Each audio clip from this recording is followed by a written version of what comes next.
I am an avid collector, specifically items that relate to my lineage, the Romer family. To put it succinctly, wealth is not an obstacle for me. My affluent background allows me to obtain journals and such at auction, while my possessions encompass a variety of treasures. My most cherished collections consist of journals meticulously transcribed by my ancestors from generations long past. What you will read is the oldest of these journals, a glimpse into the past of my family. June 16, 1789. The granulated sand yielded beneath my boots with a gratifying crunch. The relentless waves orchestrated a symphony against the shore, their melodic crashes accompanying my contemplative gaze fixed upon the vast, unbridled wilderness that stretched before me.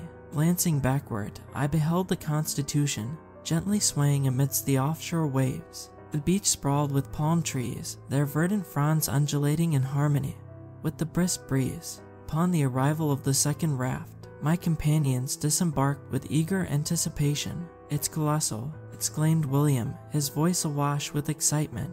He pressed on. "What shall we christen it?" I regarded him, noticing his leggings dampened from the venture onto the shore before the raft fully grounded. "Patience, my friend," I replied, my tone carrying a sense of mysterious anticipation. "Time will unveil its rightful name to us." We carefully maneuvered our rafts toward the shore, the rest of my crew rowing with determined vigor. The majority of the island's perimeter was embraced by sandy shores, but formidable rocky cliffs guarded the entrance further inland.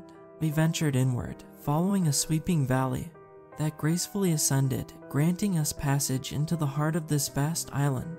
There must be a substantial lake nearby. That's where we should establish our camp, Isaac suggested wisely. I nodded in enthusiastic agreement. As we pressed forward, navigating through the dense undergrowth, Isaac's idea had crystallized.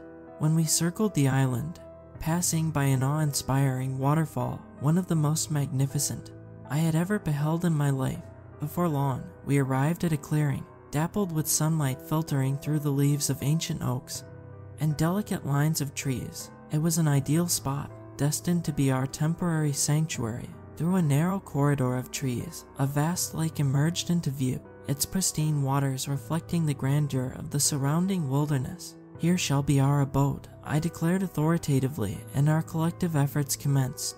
A symphony of setting up tents and preparing our newfound haven began, an orchestra of industry against the backdrop of nature's splendor. A short span of time elapsed before our determined efforts yielded a newly constructed camp, standing proudly amidst the untamed wilderness. I stood at the lake's edge, gazing contemplatively over the tranquil waters, lost in thought. Henry, my trusted companion, approached me with a question on his lips, his eyes reflecting the longing for his own family. "When will our wives join us?" he inquired, the absence of his beloved weighing heavily on his heart. I pondered his words for a moment, considering our situation carefully. "Once we have crafted sturdy cabins for each of our families," I replied decisively, my tone filled with assurance. Satisfied with my response, Henry nodded appreciatively and retreated to his tent, hope flickering in his eyes. Turning my attention to the immediate needs of our burgeoning community, I called upon 3 of our most skilled men,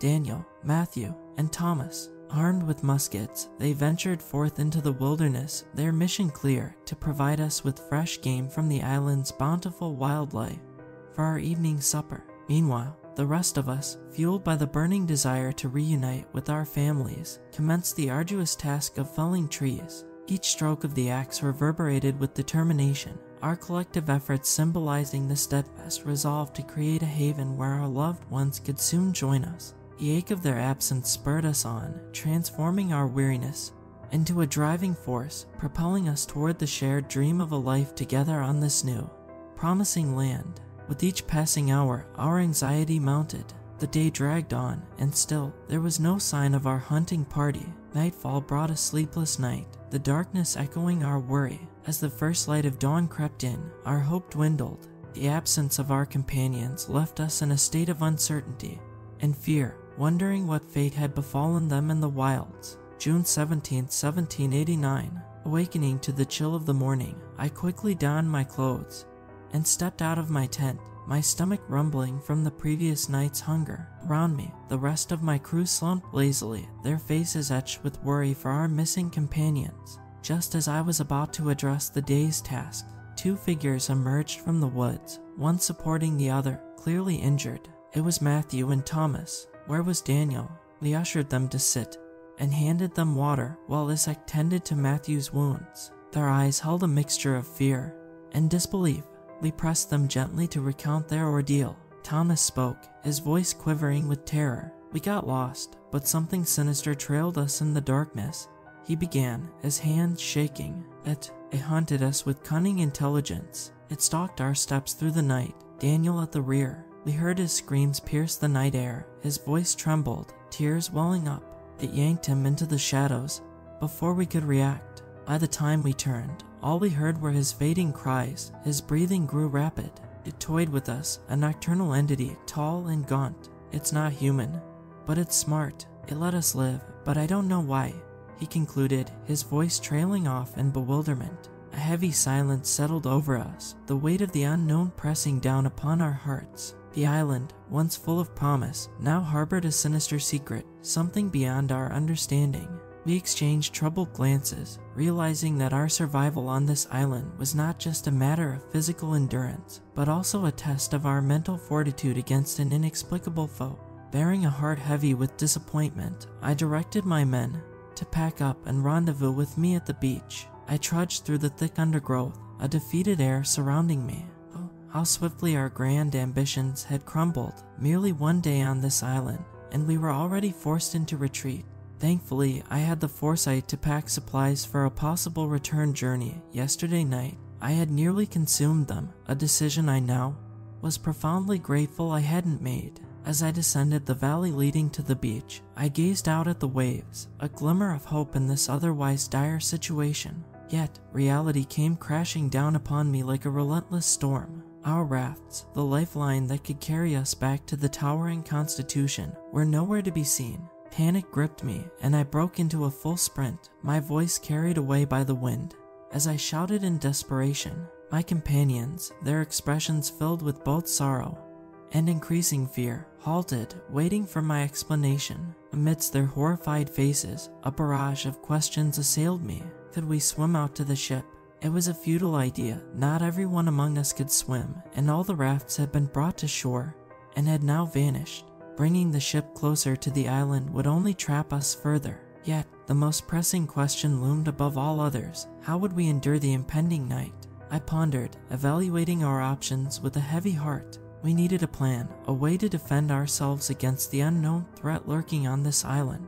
Killing whatever hunted us had become a grim necessity, an unwelcome reality we could not ignore. As we toiled under the fading light, constructing a palisade wall, with walkways encompassing it, nightfall abruptly descended upon us, halting our progress. Armed with muskets, sabers, and knives, we stationed ourselves strategically, ensuring a sweeping view of the surrounding fields. Nothing could breach our vigilant watch. It all began with a simple exclamation. I think I saw something moving just beyond the trees. Swift reassurances followed, attributing the movement to branches stirred by the wind, and later, an exclamation about antlers, promptly dismissed as a deer. However, the sightings escalated in rapid succession, and as the night deepened, drowsiness started to cloud our senses. Over here, it's approaching. A cry pierced the night, and we sprinted towards the source, catching a fleeting glimpse of the intruder retreating into the woods. We stood there, muskets aimed. Lord, it's so smart. It crept through the shadows, slipping into our fortress through an unfinished section. Benjamin, brave but unfortunate, fell victim to its vicious attack. He fired a desperate shot, the sound echoing through the night as the creature clamped its jaws around his neck. In our confusion, we believed he had spotted it in the trees. By the time we comprehended the truth, the creature was galloping on all fours, its massive form galloping into the fields, crowned with a formidable set of antlers, and Benjamin locked tightly within its jaws, his form limp. Just as the sun began to rise, casting yellow rays of hope, a creature's call echoed through the forest, originating from the other side of the lake. June 18, 1789.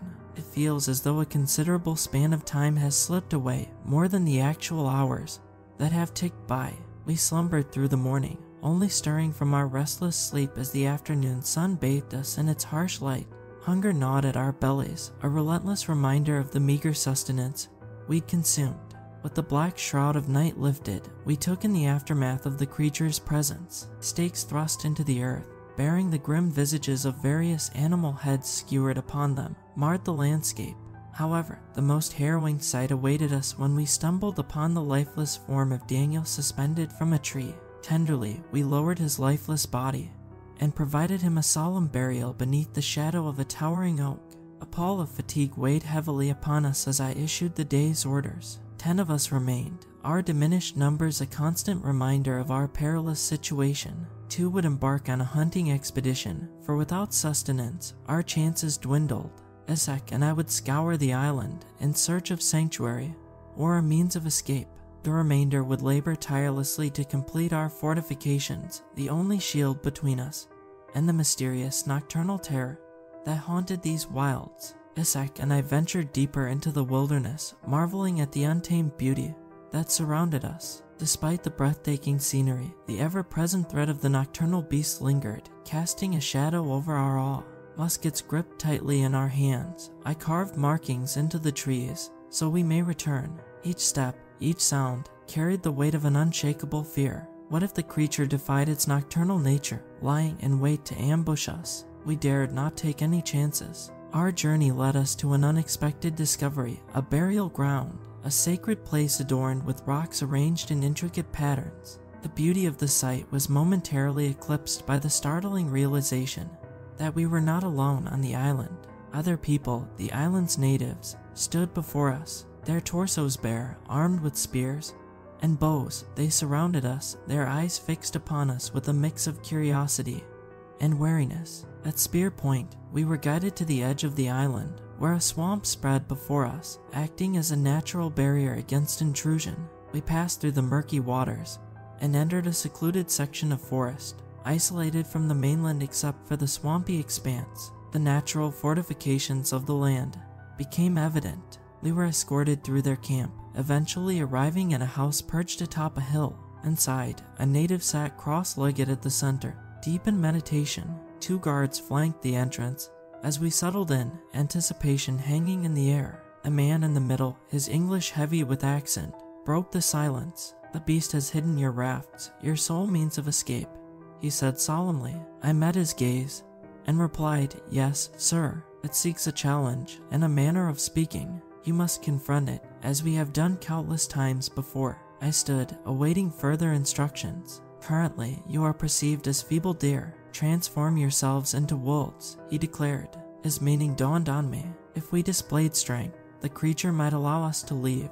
He conversed with the 2 guards in a language unfamiliar to me, and then we were let out. They provided us with food and returned our weapons before guiding us back to the burial grounds, a familiar landmark from which we knew the way back. As the sun began its descent, casting a warm amber hue across the sky, we returned to our camp, an air of unease settling among us. I scanned the vast expanse, desperately seeking any sign of our hunting party. My heart ached with worry, whispering prayers for their safe return into the dying light. The sun, weary from its day-long journey, dipped below the horizon, leaving the world in the cool embrace of twilight. Anticipation hung heavy in the air, mingling with the scent of the food the natives had graciously provided. Night fell, shrouding the land in an impenetrable darkness, yet our hunters remained absent.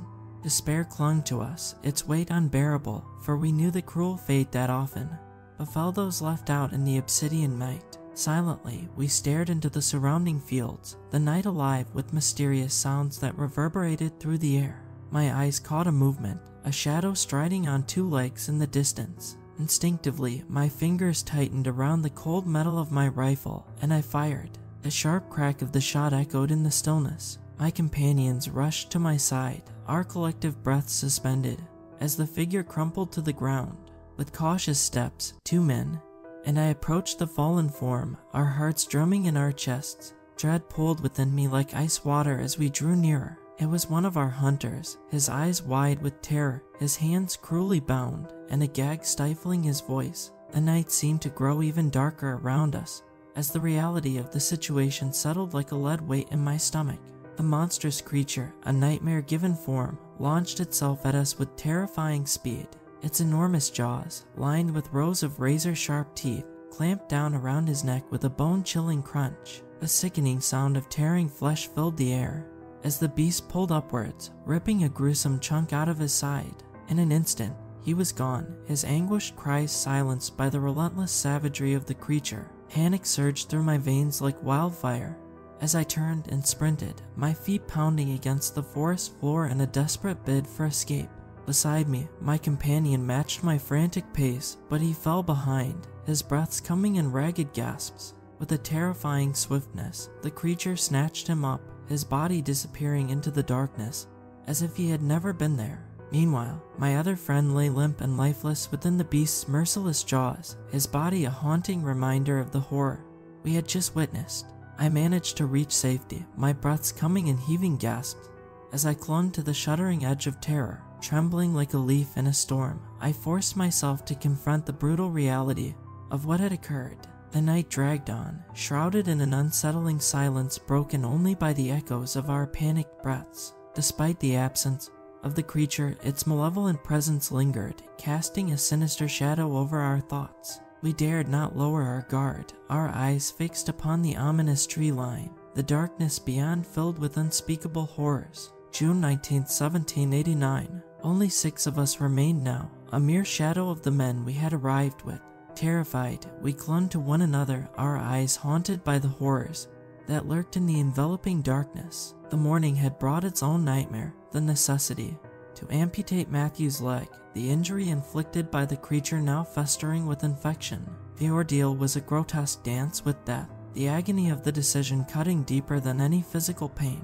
I shuddered at the choice that had been forced upon us, torn between the brutality of nature and the desperate struggle for survival. The memory of that monstrous creature, its savage eyes reflecting the madness within, still haunted my waking hours. I had witnessed it up close, its ravenous hunger tearing my friends apart. The mere thought of its presence sent shivers down my spine. It was as if the beast had chosen me as its final prey, its sinister intelligence preserving me for the ultimate horror. The knowledge that it toyed with us, stringing up the bodies of our fallen companions like macabre decorations, fueled the flames of our fear. It twisted our minds, making us question our own sanity, whispering doubts into the very fabric of our thoughts. We buried our fallen comrades beneath the sheltering branches of the ancient oak, their resting place a grim reminder of the fate that awaited us all. The dream of creating a flourishing community, of establishing a plantation on this untouched land, had crumbled into ashes.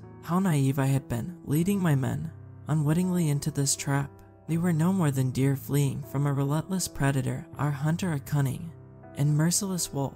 Sitting on the beach, the same stretch of sand where my departed companions had once dreamed of a prosperous life on this island, I gazed out at the Constitution swaying gently in the ocean's embrace. It stood there, a distant beacon of civilization, both a promise and a taunt. None among us could swim, a fact that I wouldn't be surprised if the creature had cunningly deduced. The ship, beautiful and unreachable, became our symbol of hope, a glimmering reminder of the world we had been torn away from. Yet, even as it stood so tantalizingly close, its distant allure seemed like a cruel mockery. I doubted I would ever again set foot on its weathered deck, condemned to the island's clutches, a prisoner of this savage wilderness. I returned to our camp, a heavy shroud of unease and terror hanging in the air, casting a pall over our diminishing morale. As the leader, I felt the weight of responsibility pressing upon my shoulders, urging me to bolster the spirits of those who remained.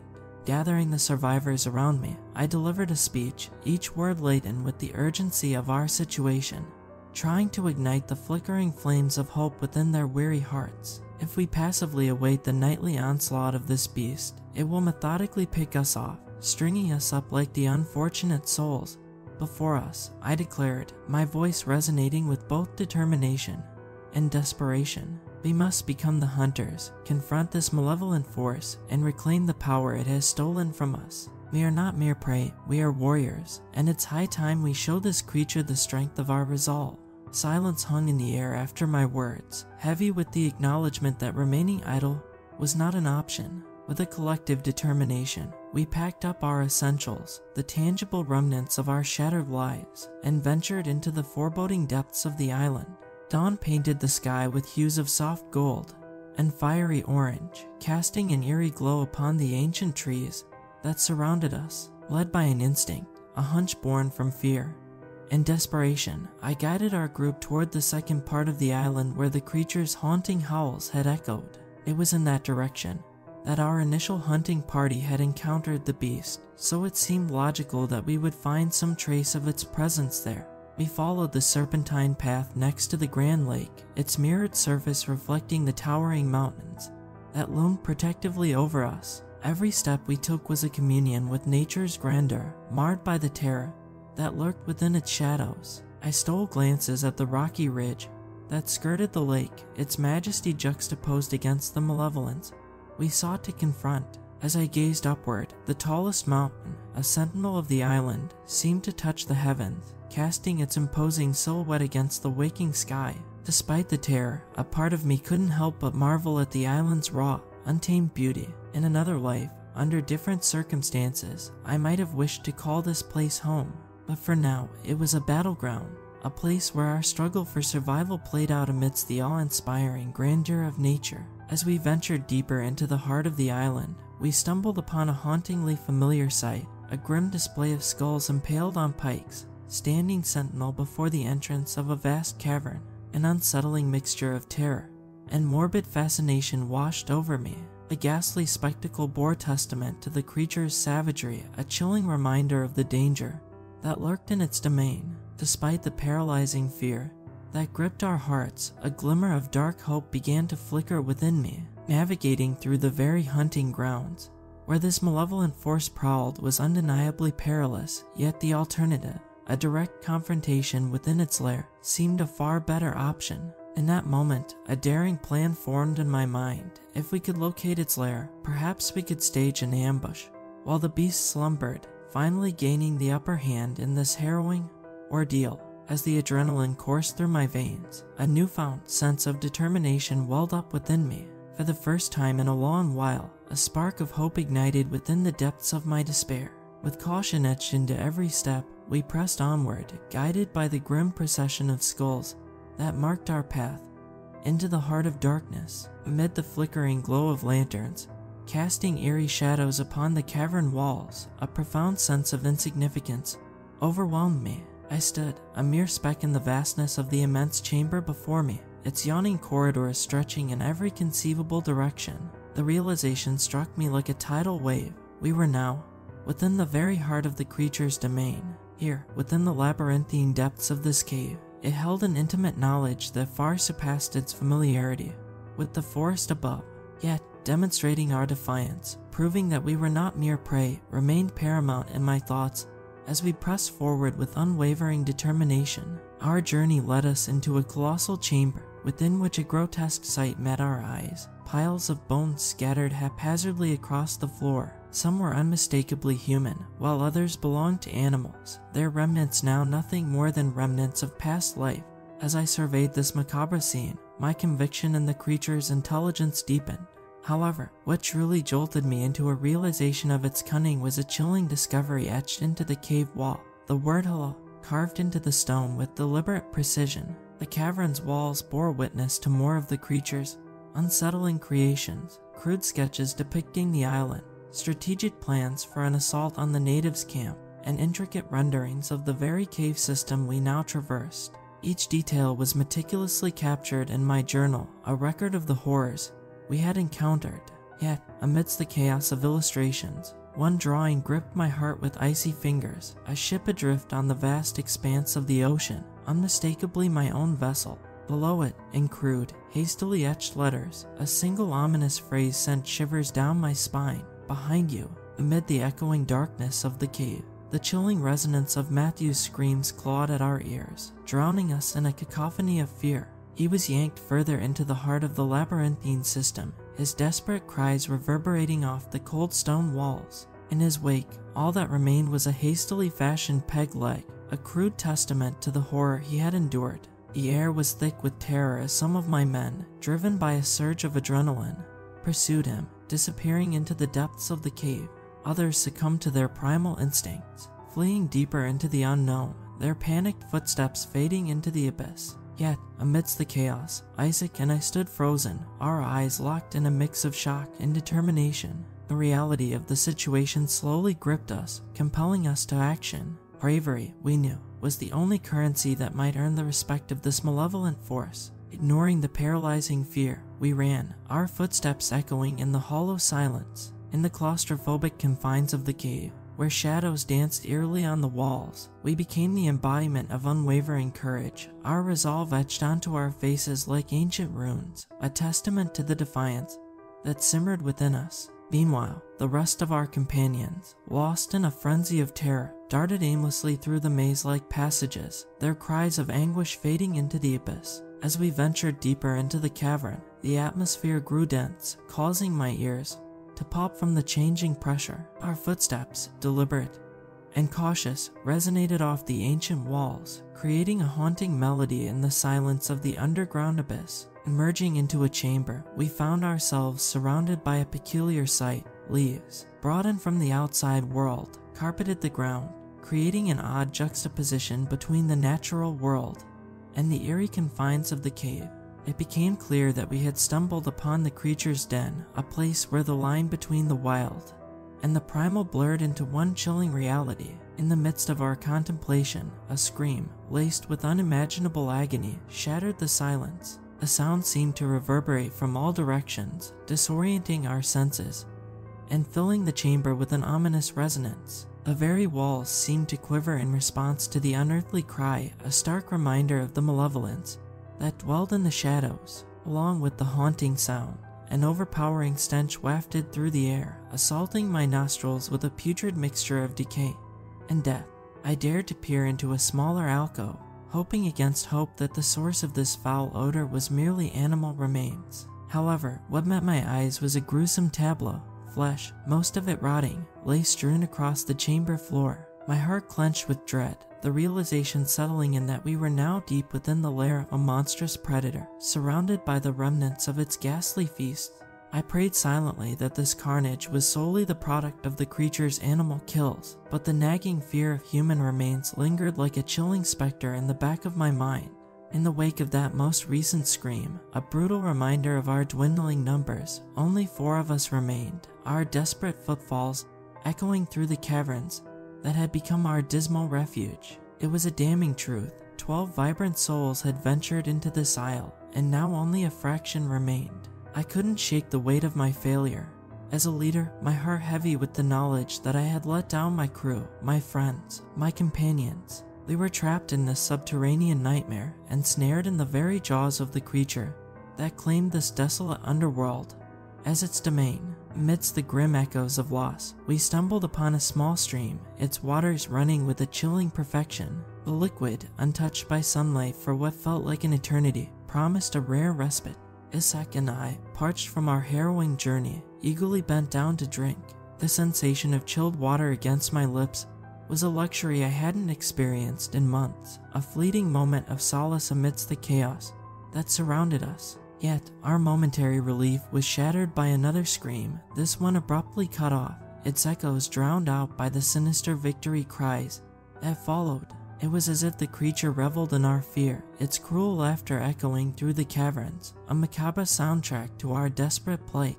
With every bone-chilling cry, the realization of our predicament bore down upon us, a stark reminder that we were not the hunters in this shadowy realm. We were the hunted, pursued by an intelligent and sadistic predator. In the labyrinthine crossroads of the cavern, it came hurtling past us like a shadowy wraith, confirming my darkest suspicions. It was deliberate, methodical, it was saving me for last, savoring a malevolent game of predator and prey. I couldn't help but marvel at its cunning, how it meticulously chose its victims, moving from the most vulnerable to the strongest among us, each phase of its grisly operation executed with an unsettling satisfaction. The creature's intelligence was a chilling revelation, a reminder that we were not just facing a mere beast, but a calculating and sadistic adversary that reveled in the psychological torment of its prey. Its actions spoke of a sinister intellect, one that took pleasure in the order and chaos of the hunt,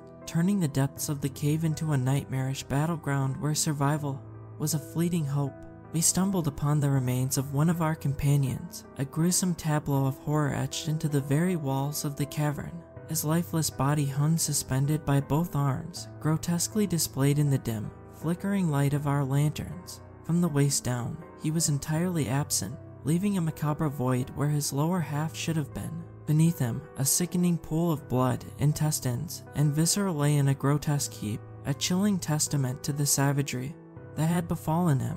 The pungent metallic scent of blood mixed with the damp, earthy aroma of the cavern, creating a nauseating atmosphere that clung to the air like a sinister omen. Isaac, his normally strong constitution shattered by the horrific sight, succumbed to his revulsion, his stomach rebelling against the ghastly scene before us. I steadied him, my own horror momentarily eclipsed by the urgency of our situation. We couldn't afford to linger in the suffocating darkness of the cave.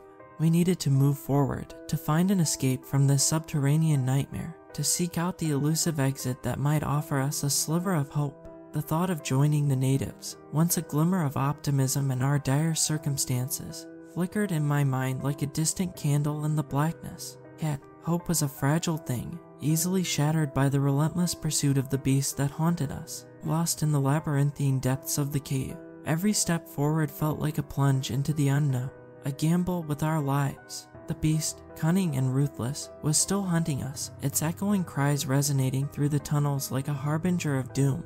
We pressed on, driven by a desperate determination to escape this subterranean nightmare, praying that we might find a way out and elude the relentless predator that stalked our every move. The caverns trembled with the thunderous roar of a musket shot, its explosive sound ricocheting off the ancient walls like a war cry echoing through a desolate battlefield. The cacophony reverberated, amplifying the noise until the very stones seemed to vibrate with the force of the blast. The echoes twisted and turned, creating an illusion of a chaotic war zone, the ghostly remnants of gunfire filling the air. As the echoes gradually faded, a solitary scream tore through the hushed aftermath, reverberating like a chilling anthem of despair in the subterranean void. The sound, raw and primal, hung in the air, a haunting reminder of the horrors that lurked in the shadows. Then, a suffocating silence descended, thick and palpable, smothering the cavern like a shroud. In that profound stillness, an overwhelming sense of dread and fear settled over me like a leaden fog. The realization struck with brutal force. Only two of us remained, fragile remnants of a once proud group. The predator that had ruthlessly claimed our companions was now on our trail, a relentless force of nature. And darkness closing in, every sound, every flicker of movement became a potential harbinger of doom, and the very walls of the cave seemed to close in around us, trapping us in a nightmarish world where unseen eyes followed our every step, and the imminent threat of the unknown weighed heavy on our hearts. Desperation gnawed at the edges of our sanity as we grappled with the haunting question of escape. Trapped in this subterranean maze, hope seemed a distant star in a lightless sky. The suffocating labyrinth, its winding tunnels and cryptic twists threatened to be our eternal tomb. But amidst the enveloping darkness, a flicker of understanding sparked. It was a revelation, a moment of clarity that struck like lightning. I clutched the journal, my fingers trembling over the map I had painstakingly sketched, the map that the cunning beast had drawn to guide its twisted hunts. My heart raced as I deciphered the intricate web of caverns, the loops and circles that crisscrossed beneath our feet. With newfound determination, a surge of hope, Isaac and I embarked on our harrowing journey. Running through the eerie passages, our breaths ragged and panicked, we followed the map's cryptic markings like explorers navigating uncharted territory. The shadows played tricks on our senses, whispering of unseen terrors lurking just beyond our vision. Each twist and turn, each fork in the path, held the promise of salvation or despair. The damp, cold air clung to us as we pushed forward, adrenaline pumping through our veins. The walls of the labyrinth, slick with moisture, seemed to pulse with a malevolent intent, as if they themselves conspired to keep us captive.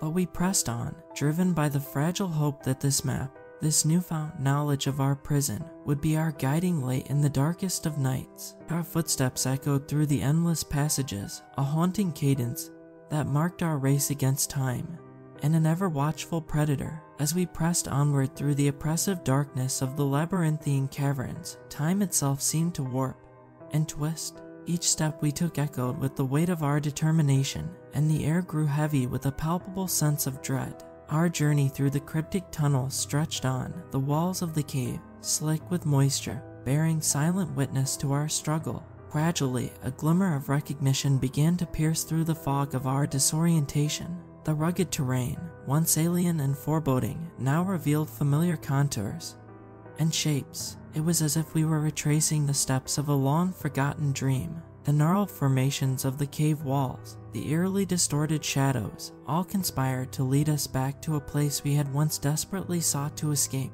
Finally, after what felt like an eternity, we arrived at the entrance room, the very place where our nightmarish ordeal had begun. The chamber's contours were etched into our memories, the uneven floor, the looming stalactites, and the haunting, hollow echoes of our own footsteps. It was here that our journey into the abyss had commenced, and it was here that, against all odds, it seemed poised to conclude. The air in the chamber was stagnant, heavy with the weight of our shared experiences. We exchanged glances, our faces etched with exhaustion and apprehension. It was a moment of eerie stillness, a respite from the ceaseless pursuit that had haunted us. But we knew that this was not yet the end, that our escape hinged on a careful plan and an unwavering will to survive. In that pivotal moment, the oppressive silence of the cavern seemed to amplify. The weight of dread and anticipation hung in the air like a shroud, and I couldn't help but feel the heavy presence of those unrelenting, otherworldly eyes upon me. Slowly, with deliberate caution, I turned on my heels to confront the source of that unyielding gaze. And there it stood, bathed in the eerie glow of moonlight filtering through the cavern's jagged ceiling. A grotesque marvel of nature, the creature before me was an embodiment of primal terror. Its towering frame was crowned by a menacing stag skull, its antlers casting wan, sinister shadows across the rocky terrain.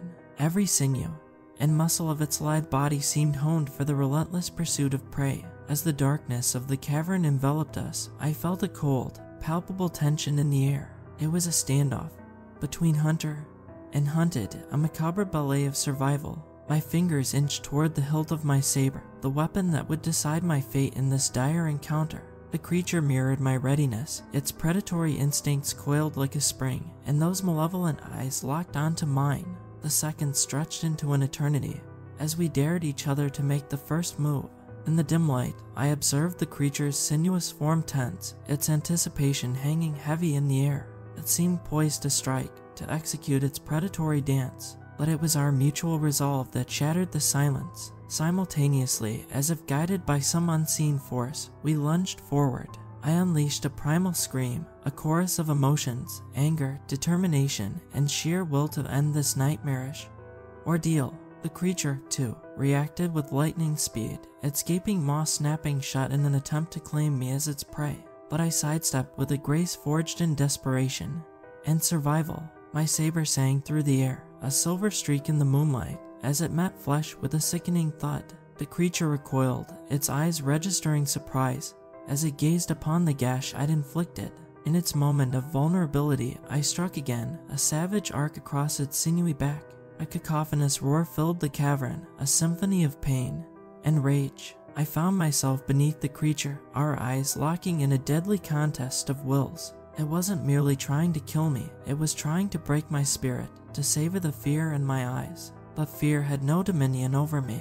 With a swift, practiced motion, I drew my flintlock pistol from its holster and fired a single, thunderous shot into its chest. The creature released me, writhing in agony. As I rolled clear of its grasp, I watched as it struggled to its feet, its form contorted in pain. In a final act of defiance, I closed the distance and delivered 2 more punishing slashes, the cavern echoing with its agonized roars. Hatred and fear burned in its remaining eye as it staggered back, bloodied and blinded. With a frenzied determination, it retreated deeper into the unfathomable depths of the cave system, leaving me victorious, yet forever marked by the horrors of that relentless night. The first light of dawn broke over the horizon. As we reached the shore, a solitary raft awaited us on the beach. Without a word, we boarded it, our steps purposeful and resolute. Rowing towards the Constitution, which stood tall on the calm waters, we felt a mixture of relief and exhaustion wash over us as the sails of the Constitution caught the breeze, propelling us away from the imposing island. It began to shrink in the distance, its grandeur fading with every passing moment. Grandiosa, I whispered under my breath, the name of the island escaping my lips like a fading echo. What was that? Isaac, my companion, asked, his eyes reflecting the same mix of wonder and horror that I felt. Grandiosa Isle,